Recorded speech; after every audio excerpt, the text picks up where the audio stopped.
Hi everyone, and welcome back to the Shanae Show.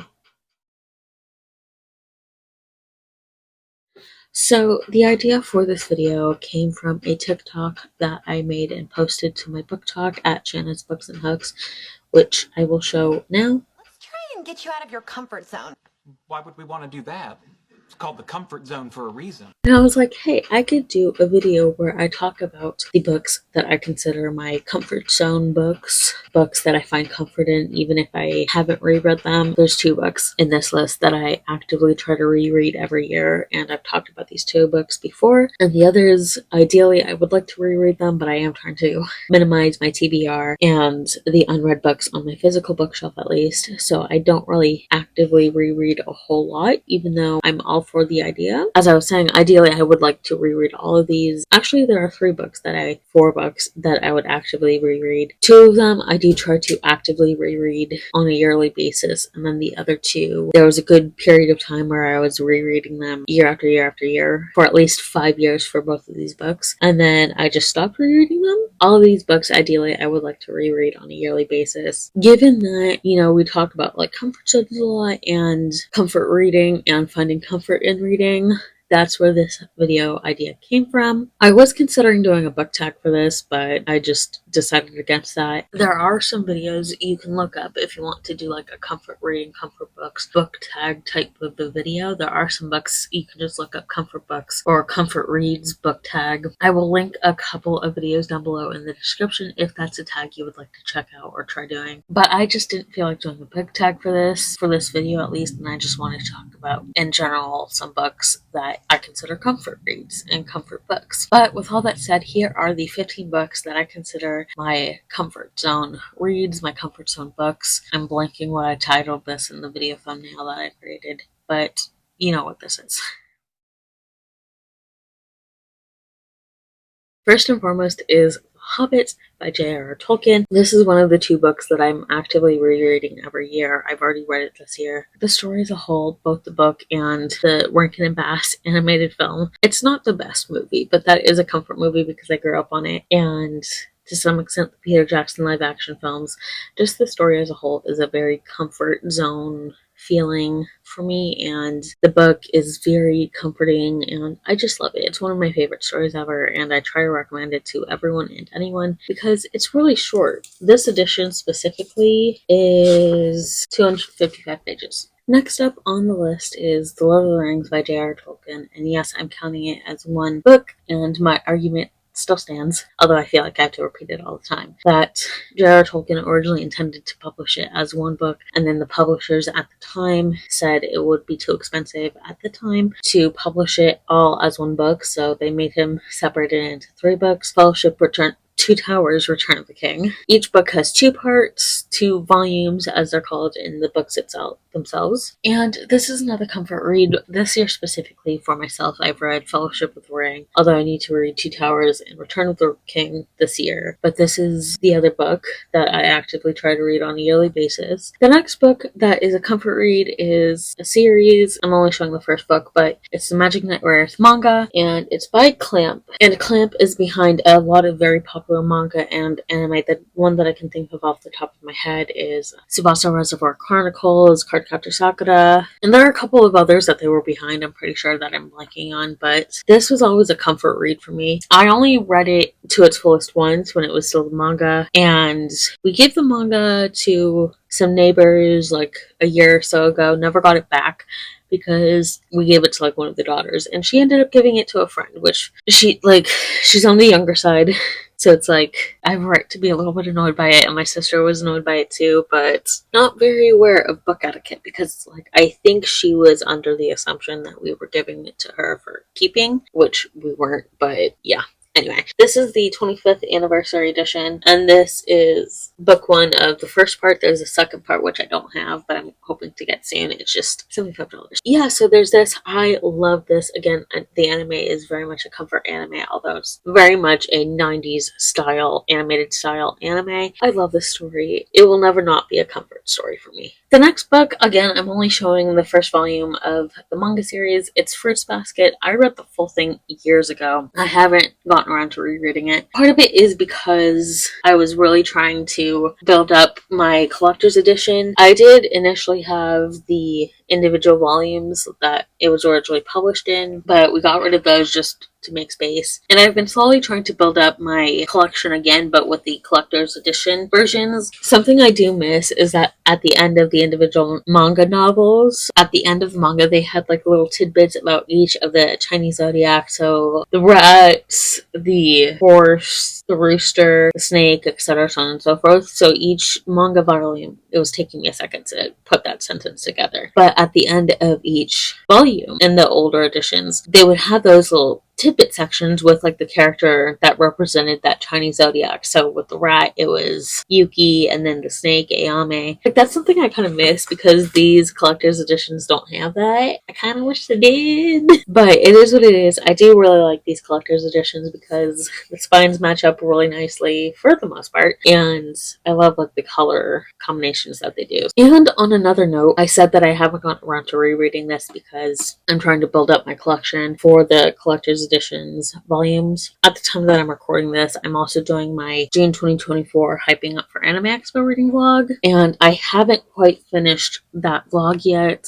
I'm recording this video like in the middle of it, so I may get around to starting a reread of this again within that video. I have like about a week left for the reading vlog. We'll see if I get around to this. As of right now, when I'm recording this video though, I have not reread it. Next up is a graphic novel series, again only showing the first volume. As I've talked about, it's a webtoon turned graphic novel series called The Remarried Empress. I've only started reading this like recently within the past 6 to 7 months. I've only read the first 6 volumes that have been published in the graphic novel form, and hopefully my Barnes & Noble gets volume 7 soon because I want to read volume 7. I read volume 6 in the Hyping Up for Anime Expo reading vlog. I love the series. It quickly became a comfort read. It's almost adjacent to like cozy fantasy almost. It's kind of slice of life-esque, and it's like there's a lot more pop and circumstance to this because of the setting of it and where exactly it's taking place in like the royal court, but it's very cozy fantasy-esque, even though it's sort of fantasy. There is some fantasy vibes. It's low fantasy. I really enjoyed this series. I love it so much. Really great series. Highly recommend it. I will not stop talking about it. And another series that I only started very recently within the past month, Heaven Official's Blessing by Mojiang Tongju.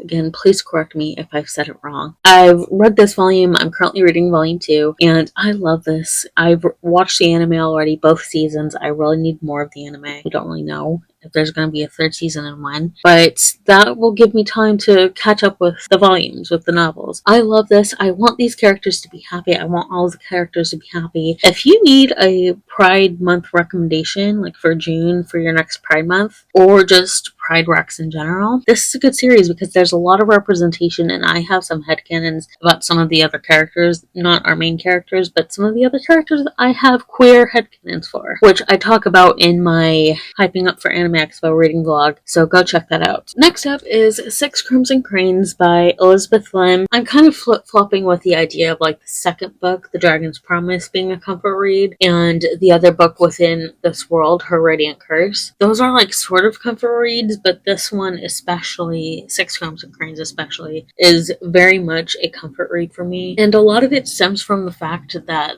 one of the stories it was based off of, The Wild Swans. I love watching the Mikhail Baryshnikov's stories from my childhood version of The Wild Swans, and then there's the Jim Henson's 3 Ravens one, part of the Jim Henson Storyteller series, and those two are stories that I find very comforting. I like turn to it when I just need a comfort watch. Since this was based off of The Wild Swans, like this was automatically a comfort read for me, and the reason why I was flip-flopping about the other books, The Dragon's Promise and Her Radiant Curse, the reason why I'm kind of flip-flopping about those being comfort reads is because like it's just simply because like those are extensions of this story in particular. So like in a sense they are comfort reads, but at the same time this is a comfort read because that one story it was based off of, it's based off of quite a few stories, not just The Wild Swans. The Dragon's Promise and Her Radiant Curse can be considered comfort reads because this is a comfort read, but I don't know. I love this story though. Next up is When You Wish Upon a Star, A Disney Twisted Tale by Elizabeth Lim, and this one answers the question of what if the Blue Fairy wasn't supposed to help Pinocchio? And this one is a little bit of a surprise for me just because I'm not the biggest fan of Pinocchio. I've never really liked Pinocchio. When I explained it to people, it's just the fact that, like, I could not relate to such a bratty little boy. There wasn't anything likable about Pinocchio for me because he was such a brat. I just never liked it. Like, I enjoyed going on the ride at Disneyland, even though now it's kind of... But I just never liked Pinocchio as a kid growing up, and even today I'm just kind of about it. Although I did really like the Del Toro Pinocchio that came out it came out recently. I did really like Del Toro's version of Pinocchio. So this book, when I was finding it so comforting, I did find that as a bit of a surprise because it is a Pinocchio twisted tale, but I think the reason why I found it so comforting was because of some of the dynamics within this book and the fact that it focuses more on the Blue Fairy rather than Pinocchio. The next book is Almost There, A Twisted Tale, A Disney Twisted Tale by Farah Rochon. And this answers the question of what if Tiana made a deal that changed everything, made a deal with Dr. Facilier. This one is not a surprise just because of how much I love Princess and the Frog, and that is one of my top Disney comfort movies. This one's not a surprise, and I love this story. I love Lottie. I've never not loved Lottie. I've loved her since the beginning. I was in her corner when like 99% of the world was not in her corner, or 99%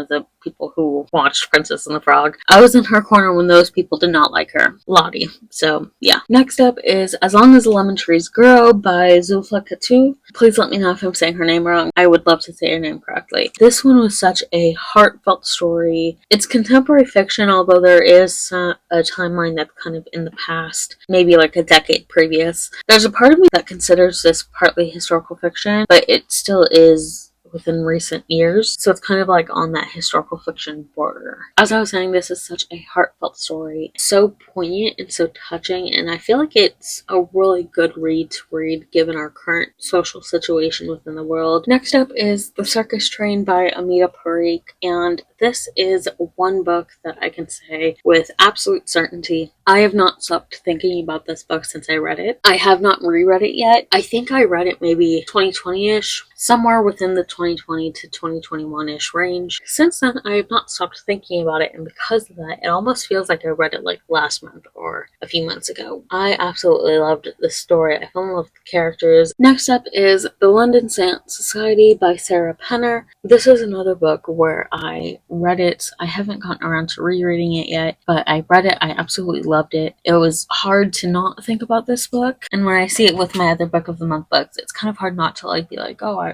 it's hard to not think about the plotline and the characters and what goes down in this book. Again, if you need like another Pride book recommendation, either for Pride Month or just at any given time of the year, London Sand Society. And this is also a good like fall book for like end of September, October, November. If you need a good fall book, this is what you can read. Next up is The Wind in the Willows by Kenneth Grahame. Something that kind of makes me sad is that I got this at Barnes & Noble when they would have a table of like these smaller leather-bound edition books. And it's the hardcover leather-bound editions, not the softcover paperback-esque.